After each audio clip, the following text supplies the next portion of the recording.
Hey guys, what is up? It's Mrs. Hannon from RDC coming at you live from my basement.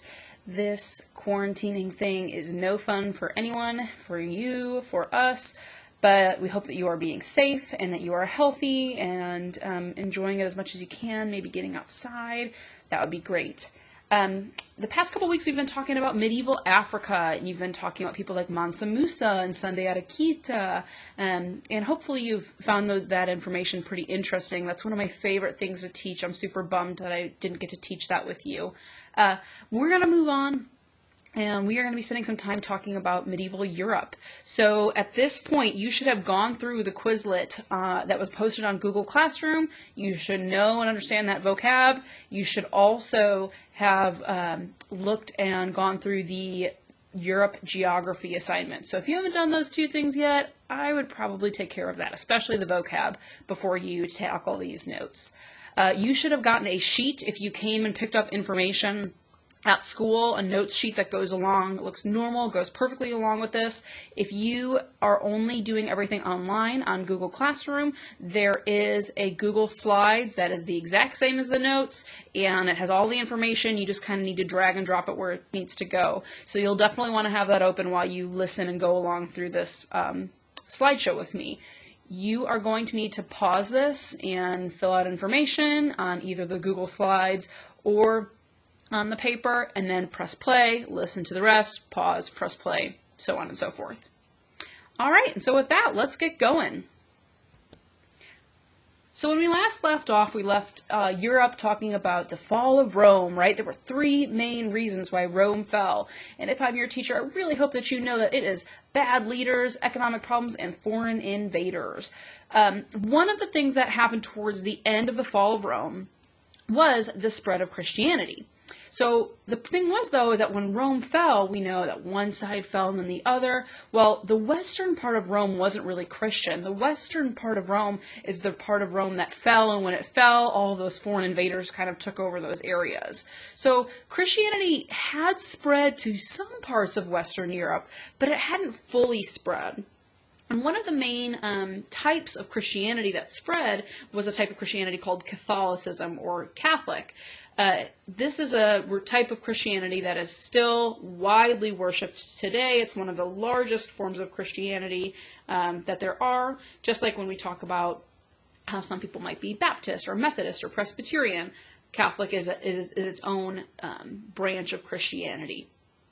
So Christianity had spread in some areas, and if you are Catholic or you know somebody that's Catholic, the Catholic Church has a main leader over all the Catholic churches in the world, and that is the Pope.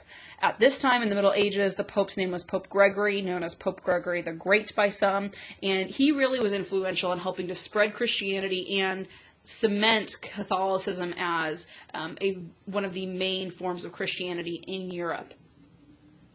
So one of the ways that he did that is using missionaries. A lot of people, if you're involved in your church, you may have done some missionary work at some point, or you might think about doing it in the future.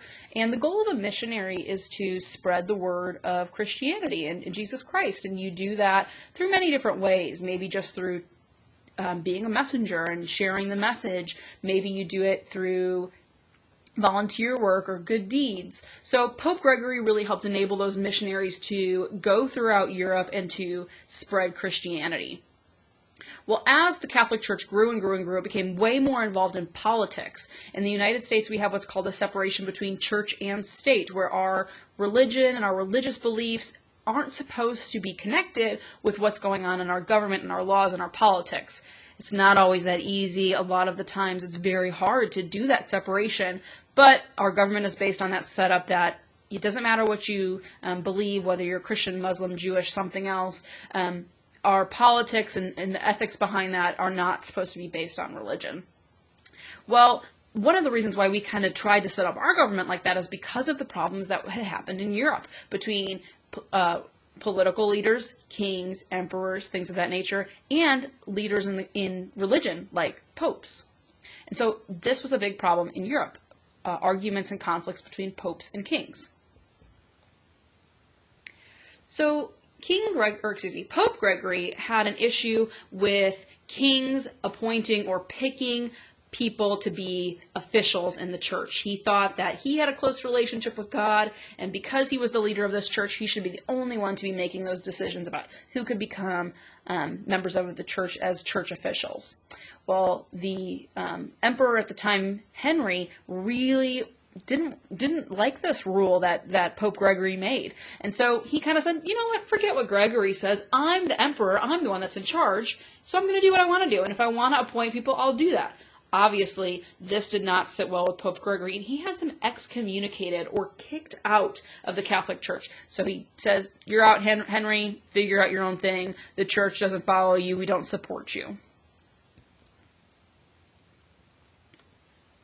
So this kind of leads to that separation between church and state, and in some cases there were some good things, but there were some negative things as well. One of the good things was one of the kings, King Henry II, different guy, he increases the power of the court system. So some of the things that he does is he creates what's called a common law. So it's the idea that the law is the same throughout the entire kingdom. So for example, if you are on a road, or if you are, in Winchester, you should not go to the store and steal goods, right? Same thing if you come to Lexington, or if you go to Paris, or if you go to Georgetown, whatever. You know that's just the common law. Stealing isn't right. Another thing that he did is he established the idea of a grand jury and a trial by jury in England. So people, they have to be seen by their peers and by the jury. Some of the bad things that happens here with the separation of church and state, there were some bad leaders in England as well, and one of them was a king named King John. And King John was known for being very greedy, very rude. He raised taxes over and over and over on the poor people in England. And when the peasants would say, King John, we can't pay these crazy taxes that you keep instating, he was like, well, I'll take what I can get. Give me your gold, give me your food, and he would kind of rob these people blind. Another thing would be is if he decided that he didn't like you, he would just punish his enemies. No good reason, no trial, would just make up these punishments and enforce them. Even the nobles at one point, they also started not liking this power that King John had. They thought that he was getting kind of power hungry, kind of nuts. And so one day they sat him down and they said, listen, we will not obey you. In fact, we will likely overthrow you and kill you if you don't agree to certain rights. And they put this piece of paper in front of him, and this piece of paper was called the Magna Carta. And they basically forced him to sign it. You sign this and you remain king, or you don't sign it, and we have some big problems. Mainly, King John would have some big problems. So this Magna Carta, when he signs it, it takes away some of the king's powers, and it establishes this idea. It says that people have rights, and the government's power should be limited. It also says that everybody needs to follow the law. If a normal citizen can't just pick up another normal citizen and throw him in jail, well, the king shouldn't be able to do that either. There needs to be evidence, there needs to be a reason, and so they really force him to sign that sheet, the Magna Carta. If you look at the picture here, this picture is supposed to be King John seated with all of his nobles surrounding him. And if you look at their expressions on their faces, you can see it's a pretty serious, a pretty tense situation. In fact, there's one guy that is right behind King John with his sword up in the air, right? They're all ready. Everybody's got their hands on their weapons, on their shields. They're ready to go at it if he says no. One thing that's kind of interesting about King John is if you have seen the old Robin Hood movie, King John, Robin Hood isn't really, there's no evidence that he was a real person. There is belief that in Europe or in England actually, there was maybe like a group of men kind of known as Robin Hood who would take from the rich, give to the poor. But that whole, during the time of King John when he was taking everything from the poor, well, that whole story comes from this time period. And so if you've seen the old Disney movie Robin Hood, the lion, this king is supposedly the same King John. So a couple more things about the Magna Carta. There is a really great video that we have posted on the agenda for this week. I think it's on today's agenda, actually, that you should look at. It's only 3 minutes. It's all about the Magna Carta. It's something that we still look at today, and a lot of the things that are said in the Magna Carta are a part of the laws in the United States. So the Magna Carta says that the king cannot collect taxes unless the nobles agree to it. So he can't just make up these tax amounts. People need to agree. Another one says that a free man, if they are accused of a crime, they have the right to have a free trial.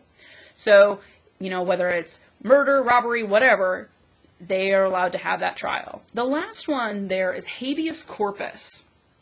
And this is still a legal term that we use in the United States today.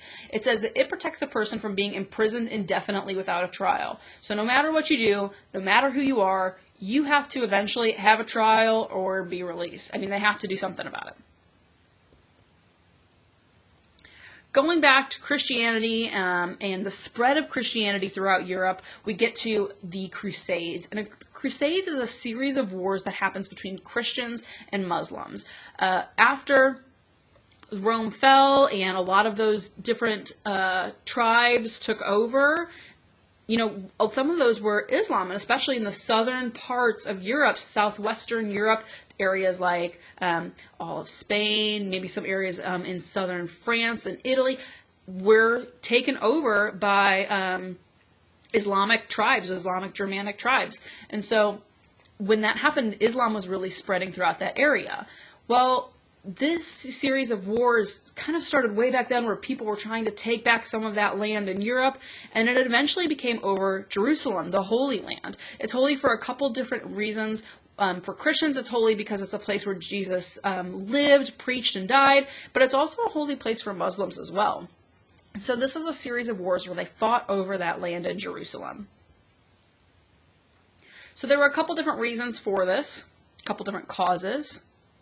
Well, one is that different Muslim groups, civilizations, they had taken over some of the Byzantine lands in Asia Minor, and he turned, the leader at the time, he turned to the Pope and said, listen, I need help. I have to get these guys out, and I need help. Well, the Pope at the time, a man named Pope Urban, he calls for people to defeat these Turks, defeat the Muslims, kick them out of the Holy Lands, return the Holy Land back to Christians.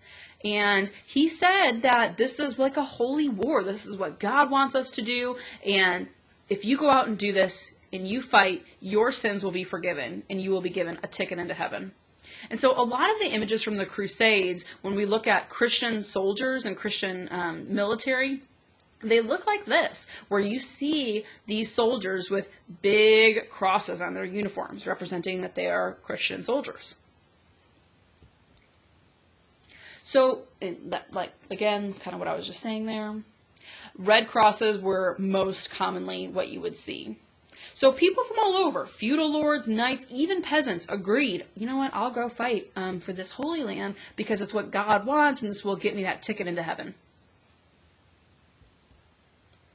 The First Crusade didn't go so hot. That's because it started with a peasant army. You take people who are untrained, who are poor and were willing to work, but didn't have much skill in terms of fighting or, military tactics.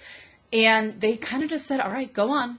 And they sent them all the way out to Jerusalem. And you can see on the map about how far that trip was. The dotted lines are the routes that were taken for the first one. Many of these Christian soldiers were killed by the Muslims because, again, they're not skilled. They didn't have the equipment they needed to have. In the end, though, knights did capture Jerusalem. So the Christians did win the First Crusade. So Second Crusade comes around because the Christians win the first one. They say, woohoo, great. And they go back home, and they leave Jerusalem totally open for anybody to take. They don't leave any soldiers. There's no one in these forts. There's nothing. So the Muslim Turks, they find out, wait. We had this big war. They wanted this land, and then they just left it there. We're coming back for it. And that's exactly what they did. They eventually came back and took over a whole lot of that The King of France, the Emperor of Germany, they sent troops back to the Holy Land to try to take it over one more time. But at this point, the Muslims had plenty of time to really establish grounds there and take over and do a nice job. So the Christians were defeated. Muslims win the Second Crusade. Third Crusade goes on, and again, this is years later. Third Crusade takes place, and the English king, the Christians end up losing. The Muslims win this Third Crusade as well, but the English king is able to talk with the Muslim kings, and they make a deal. They say, okay, it's a Muslim territory now, but is it cool if Christians can at least just come visit? And they agree, yes, they could. So the Crusades is kind of an interesting time. There are more. These are just kind of the three Crusades are the ones that we kind of focus on, but there were lots of other Crusades. I'm talking like hundreds of years of people back and forth, trying to take over this land. Fourth Crusades here, like it mentions here, several more Crusades are attempted, no victories for Christians. So eventually, they have to kind of agree to disagree and try to make a deal so that Christians can still visit the Holy Land, but it is under Muslim rule. Some of the other crusades that I didn't really mention that talked about, there was even like a children's crusade where they sent Christian children to the Holy Land to fight. You can probably imagine how well that went when you send little 7, 8, 9-year-olds, 9 to maybe 15-year-olds out to fight in a place that they've never been, without much skill, with minimal weapons. It didn't go very well.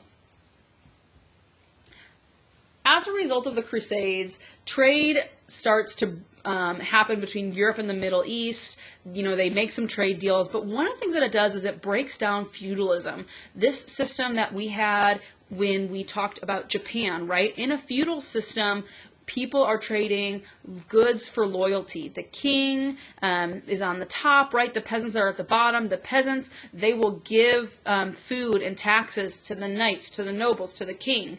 And in return, they will get protection from the people above of them. The Crusades kind of starts breaking down this feudal system. They reduce the power of the nobles. The king is kind of this only strong central government. And so this European feudal system is kind of no more.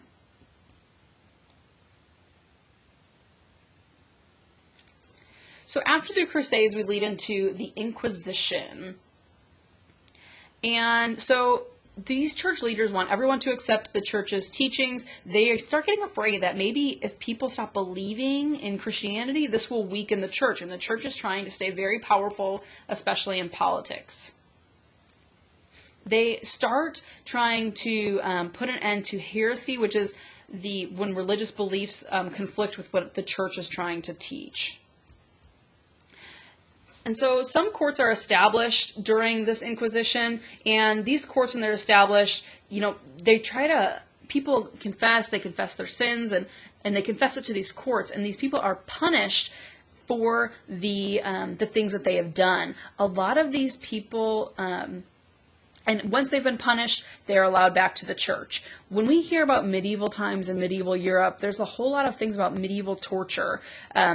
And so people, if they refused to confess, they would be forced to be tortured until they admitted the wrongdoings that they had done. I believe there's a video about some of the torture techniques that they used. It's not too gruesome, hopefully, for you. That is on your agenda as well. So the Inquisition, it then leads them to turn over the political leaders to be killed. So people who are refusing to follow the orders of the church that are in politics, those would be some of the people who would have been tortured. All right, and this should be the end of your notes. So if you have any questions, feel free to email your teacher. We'll be happy to answer you. Some of us will be in and out of the building over the next few days as well. So if you call, there will likely be a teacher, maybe not your social studies teacher, but a 7th grade social studies teacher who can help you with any problems or questions that you have. Thanks. Bye.